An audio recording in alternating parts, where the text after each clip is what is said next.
अंजुमन ताजरान हाल road के सदर Babar Mahmood प्याफ founders alliance के उम्मीदवार सलीम असगर भट्टी और खिदमत ग्रुप की जानिब से car air conditioning association, optical markets association, Safawala Chowk और मुल्हिका मार्केट्स के ओहदेदारों के एजाज में शानदार इस्तकबालिया तकरीब का एहतमाम किया गया। तकरीब के दौरान car air conditioning association, optical association और दीगर तमाम मार्केटों का प्याफ फाउंडर्स अलायंस की कामयाबी के लिए भरपूर जिद्दोजहद का ऐलान। तकरीब के मौके पर अंजुमन ताजरान हाल रोड के सदर बाबर महमूद और खिदमत ग्रुप की जानिब से ताजिर रहनुमाओं का फूलों के हार पहनाकर शानदार इस्तकबाल किया गया। Car air conditioning association, optical association और दीगर मार्केट्स के ओहदेदारों की क़यादत सदर car air conditioning association Malik Nadeem ने की, जबकि तकरीब के मौके पर प्याफ फाउंडर्स अलायंस के हक में फलक शिगाफ नारे बुलंद किए जाते रहे।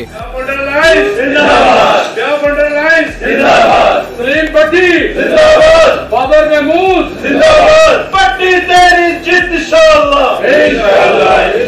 अंजुमन ताजरान हाल रोड के सदर बाबर महमूद प्याफ फाउंडर्स अलायंस के उम्मीदवार सलीम असगर भट्टी और खिदमत ग्रुप की जानिब से दिए जाने वाले इस्तकबालिये में कार एयर कंडीशनिंग एसोसिएशन के ओहदेदारान सीनियर नायब सदर अब्दुल अजीज, नायब सदर Aslam Gujar, general secretary Mohammad Fahim Chaudhary, information secretary Zeeshan Malik, joint secretary Farhan Ahmad Sheikh, Shahid Bilori, Shiraz Ahmad Saeed, finance secretary Zeeshan Chaudhary उर्फ बिल्लू भाई, एनक मार्केट से Riyazuddin, Mohammad Suhail, Rehman Bhatti, Ishfaq optical, Shami optical, Rehman optical, Castle optical समेत वाला चौक और मुल्हिका मार्केट से ताजिर रहनुमाओं की बड़ी तादाद तकरीब के मौके पर मौजूद थी। जबकि तकरीब के मौके पर खिदमत ग्रुप हाल रोड के ओहदेदारान सरपरस्ती आला मोहम्मद आजम, सीनियर नायब सदर आदिल हफीज, नायब सदर सलीम भट्टी, जनरल सेक्रेटरी मौजम अली खान, मियां जमील, शेख आबिद हुसैन, आमिर बिंडर, जिशान खालिद, आमिर अबान, शमून इकबाल, नोमी भट्ट व दीगर भी मौजूद थे। तकरीब के मौके पर कार एयर कंडीशनिंग एसोसिएशन के ओहदेदारान का कहना था कि लाहौर चेंबर के इंतखाबात में प्याफ फाउंडर्स अलायंस को तारीखी कामयाबी दिलवाई जाएगी। तकरीब के मौके पर सदर अंजुमन ताजरान हाल रोड बाबर महमूद और प्याफ फाउंडर्स अलायंस के उम्मीदवार सलीम असगर भट्टी ने ताजरों से अपील करते हुए कहा कि लाहौर चेंबर के इलेक्शन में सीरियल नंबर 1 से 8 तक वोट कास्ट करके प्याफ फाउंडर्स अलायंस की कामयाबी को यकीनी बनाया जाए ताकि खिदमत का सफर जोरों शोर से जारी रखा जा सके। कैमरामैन फरहान के साथ जासिम जहीर, न्यूज़ 6 लाहौर।